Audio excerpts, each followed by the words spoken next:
Traditional village food with Alka চ্যানেলে আপনাদের সবাইকে স্বাগত। আজকে আমি আপনাদেরকে খুব সুন্দর একটা রেসিপি কাঁচা আমের জ্যাম তৈরি করে দেখাবো। আপনারা ভিডিওটা প্রথম থেকে শেষ অবধি দেখুন।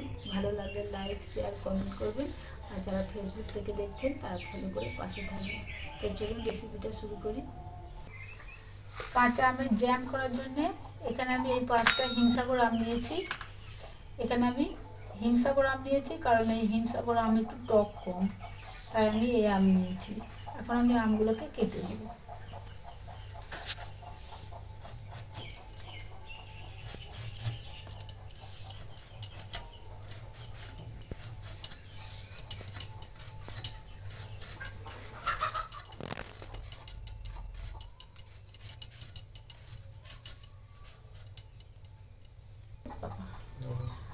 আমগুলো শক্ত হয়ে গেছে, তাই এই শাঁসগুলো শুধু দেবো।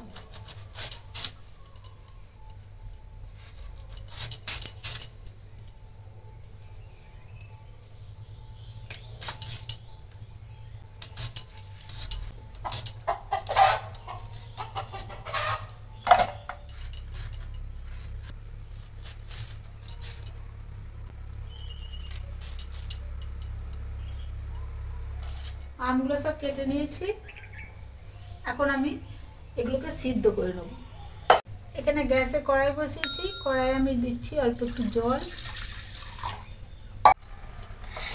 আমগুলোকেও একটু ধুয়ে নেব।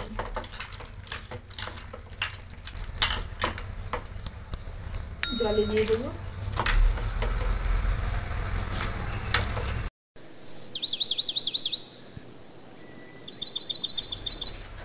আমগুলো সিদ্ধ হয়ে গেছে, এখন আমগুলোকে আমি নামিয়ে নেব।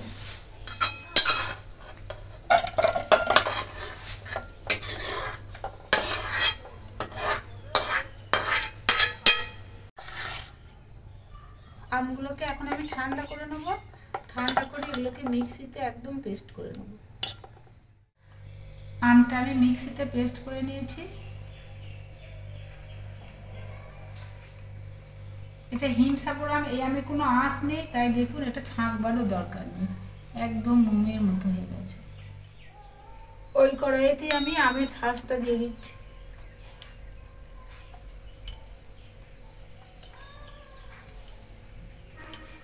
শাঁসটা দেখুন এই বাটিটা 2 বাটি হবে, তাই আমি এখানে এই বাটিটার 1 বাটি চিনি দেবো। যা শাঁস তার অর্ধেক চিনি। এই চিনিটা দিয়ে দিচ্ছি। দিয়ে দিচ্ছি খুব সামান্য একটু নুন। এতে নুন কিন্তু একটু বেশি হয়ে গেলে ভালো লাগবে না।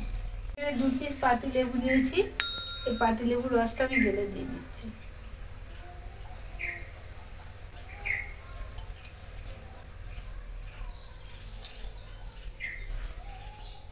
সব কিছু এবার একসঙ্গে নাড়বো।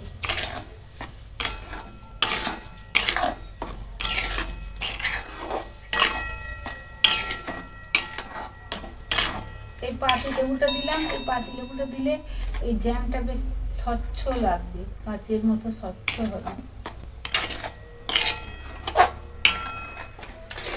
গ্যাসের দমটা খুব একটা বাড়িয়ে নেওয়া যাবে না, কারণ গ্যাসের দমটা বাড়িয়ে নিলে নিচেই লেগে যেতে পারে, আর লেগে গেলে রঙটা একদম আর সুন্দর হবে না। হালকা আঁচে এটা এইভাবে নাড়তে থাকবে। এরকম হালকা আঁচে এভাবে একভাবে নাড়তে হবে, নাড়া বন্ধ করলে হবে না, তাহলে নিচেই লেগে যাবে।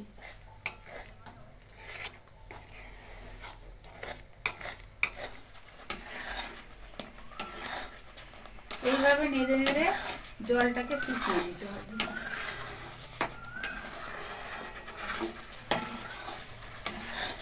আর দেখুন এটা কত স্বচ্ছ, এতে পাতি লেবু দেওয়া হয়েছে, তাই এটা কাঁচের মতো রং হয়েছে। এতে কোনো ফুড কালারও আমি ব্যবহার করিনি। এই জ্যামটায় অবশ্যই পাতি লেবু দিতে হবে। পাতি লেবু না দিলে এরকম কাঁচ করা রং হবে না।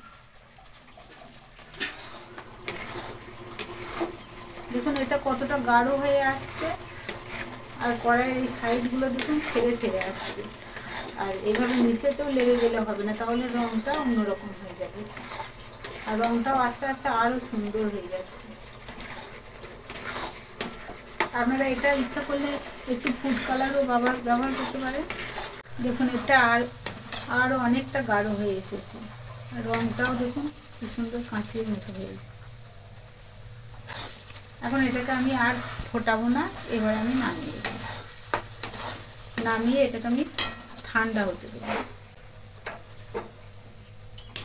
গ্যাসটা বন্ধ করে দিলাম। এখন আমি থালাতে তুলে এটা ঠান্ডা হতে দেবো।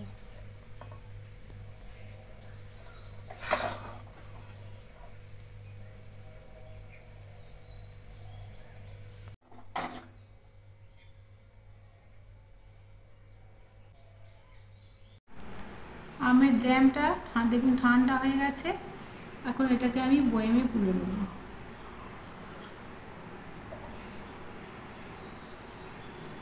এখানে একটা কাঁচের এরকম ছোট বয়াম নিয়েছি, এতে আমি চামচে করে পুরে নেব।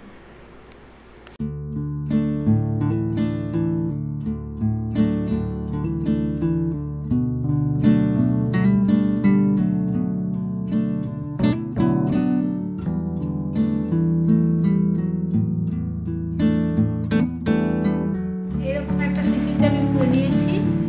এখনও এটাও এরকম একটা ছোট বয়ামে পুরে নেব। তো আপনারাও বাড়িতে এভাবে একবার কাঁচা আমের জ্যাম তৈরি করবেন, আর কেমন হয়েছে আমাকে কমেন্ট করে জানাবেন। ভালো লাগলে লাইক শেয়ার করবেন, আর নতুন বন্ধু হয়ে থাকলে চ্যানেলটিকে সাবস্ক্রাইব করে রাখবেন।